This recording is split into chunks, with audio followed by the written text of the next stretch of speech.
What is up, guys? It's your boy here, Jersey Flex. Welcome to the channel. Go hit that freaking subscribe button. What's up? You're gonna become instantly handsome, I promise. What are you waiting for? Hit the freaking red button. As you guys know from the title of this video, we're gonna discuss RAD140.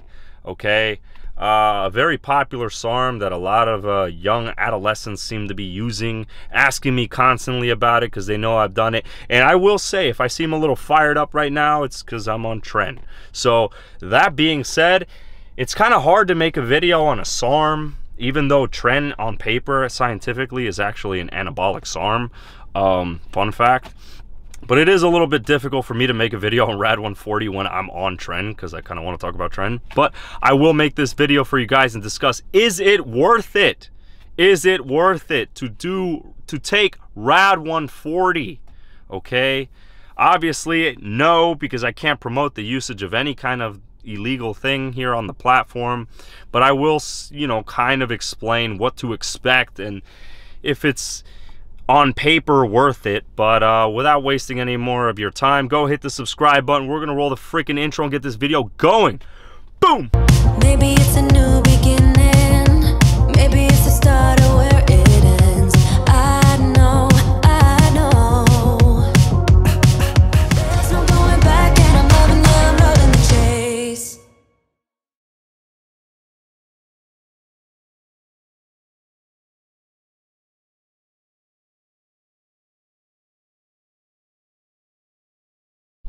Alright, what's up, guys? As you guys could see from every single damn intro I make, I'm not a doctor. I want all of you guys to live to see tomorrow. So if you guys are experiencing any kind of libido issues, testosterone issues, or any kind of medical issue and you guys found your way to this video, please seek the attention of an actual medical professional, which is not me. I want you guys all to live to see tomorrow. Actually seek professional help. This video is strictly intended for educational and entertainment purposes only, so enjoy watching me freak out in my car. Is RAD140 worth it? Okay, so a lot of high schoolers are typically the ones that will try RAD140 for the most part. There are grown men out there that'll do it, 20s and 30s. Not so much in the older crowd. It's more the 20s to 30s and a lot of high schoolers and college kids. The reason being is it's kind of like, in the eyes of the public, RAD140 is like a pseudo steroid. It's like doing steroids without actually doing steroids. Wrong. It has the same side effects as steroids, maybe more mild than Tren, maybe more mild than actual testosterone, but it will suppress your system in the same way. It'll be liver toxic in the same way. It'll give you all the same side effects, maybe not as quickly, maybe not as toxic as D-ball, but it will do all the same things in terms of toxicity and suppression. In terms of actually doing the same things that an anabolic androgen or steroid will do, well, a SARM is a selective androgen receptor modulator. It'll bind your androgen receptors and it'll increase anabolic and androgenic activity by binding to these receptors. So that's something you guys got to keep in mind.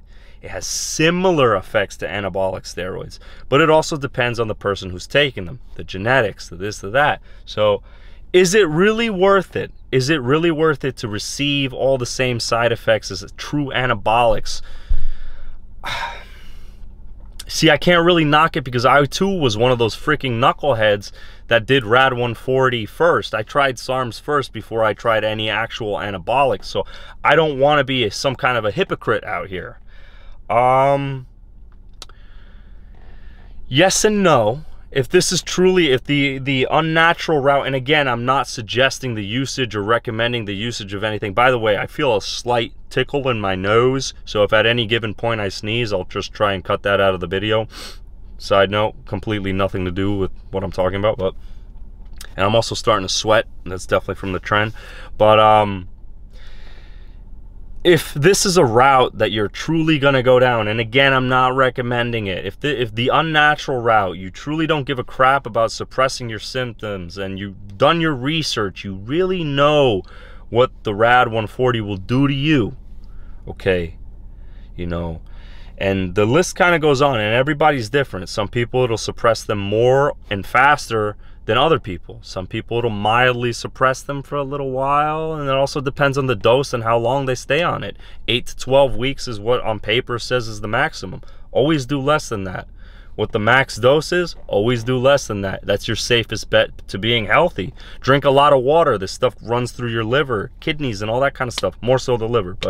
And it's funny because I've actually heard podcasts say that RAD140 is not liver toxic. Are you kidding me?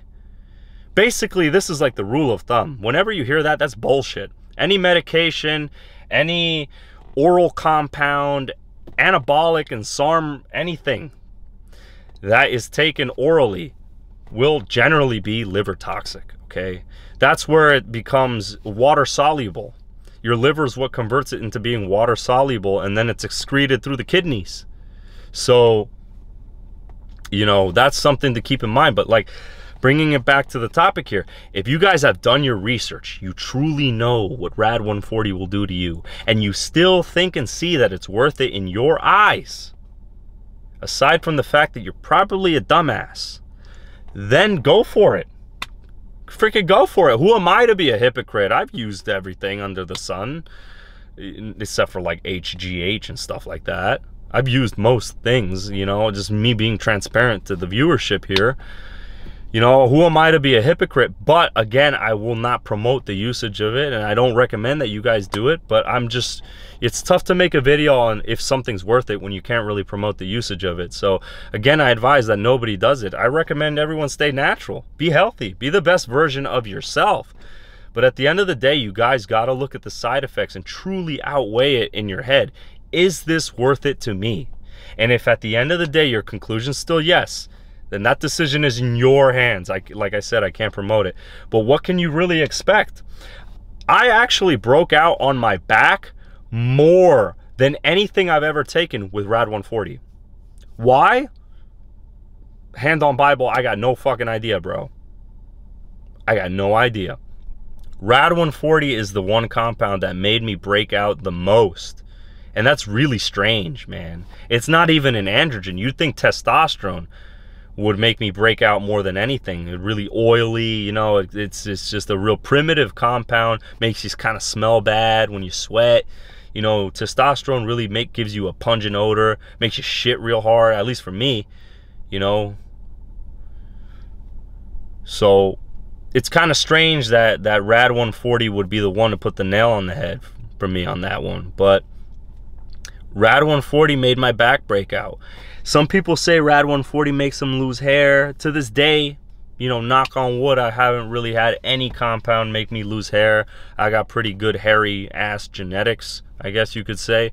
But is it worth it? Again, I want to reinforce the fact that that's honestly comes down to a personal decision, especially because I can't really advise the usage of these things, and I just want to leave it at that. These things should strictly be used on your rodents, because that's all that they're legal for. They're legal to purchase for lab testing, research purposes only on rodents and animals. So obviously it's probably not legal to give this shit to your dog or cat, so please don't do that.